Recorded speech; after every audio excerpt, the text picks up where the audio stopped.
सरकारच्या वतीने गॅस वितरणासंदर्भात नियमावली जारी करण्यात आली आहे। गॅस पुरवठा करण्यासंदर्भात आदेश जारी करण्यात आलाय। आश्रमशाळा, अंगणवाडी येथे गॅस पुरवठा करण्याचे आदेश देण्यात आले। या सर्व संदर्भात दररोजचा अहवाल सादर करण्याचे गॅस सिलेंडर एजन्सीला आदेश देण्यात आले।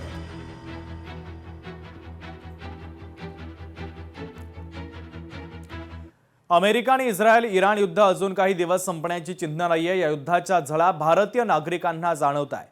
गॅस टंचाई, गॅस तुटवड्याने नागरिक हैराण झालेत।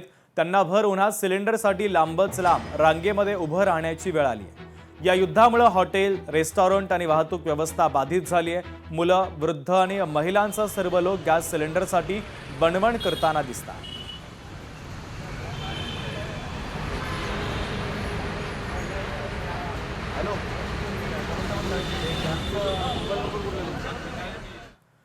काँग्रेस पक्ष देशामध्ये भीतीचं वातावरण निर्माण करत असल्याचा घणाघात पंतप्रधान नरेंद्र मोदींनी केला। तर काँग्रेसला देशाची प्रगती बघवत नसल्याची टीकाही त्यांनी केली।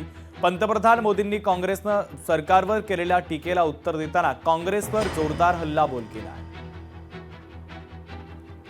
देश के नागरिकों पर युद्ध का कम से कम प्रभाव पड़े, इस समय कांग्रेस से उम्मीद थी कि वो एक जिम्मेदार राजनीतिक दल की भूमिका निभाए, लेकिन कांग्रेस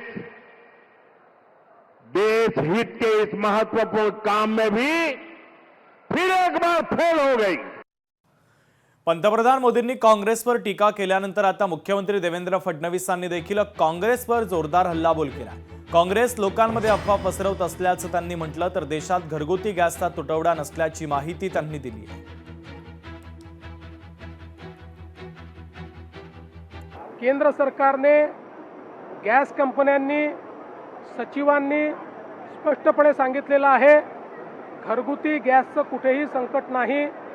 जेवढे महिन्याला आपल्याला लागतात तेवढी डिलिव्हरी आपण दिलेली आहे। त्यामुळे कोणीही या ठिकाणी चिंता करण्याचं कारण नाहीये, विनाकारण रांगा लावण्याचं कारण नाहीये। ऑनलाईन बुकिंग होतंय, लोकांना वेळेत गॅस मिळण्याकरता पूर्ण गॅस आपल्याकडे उपलब्ध आहे। पण आपल्या देशात पॅनिक तयार करायचं ही जी काही काँग्रेसची बुद्धी आहे, ही बुद्धी देशाला विघातक आहे। लोकशाही मराठी ऐका, पहा, जागरूक रहा।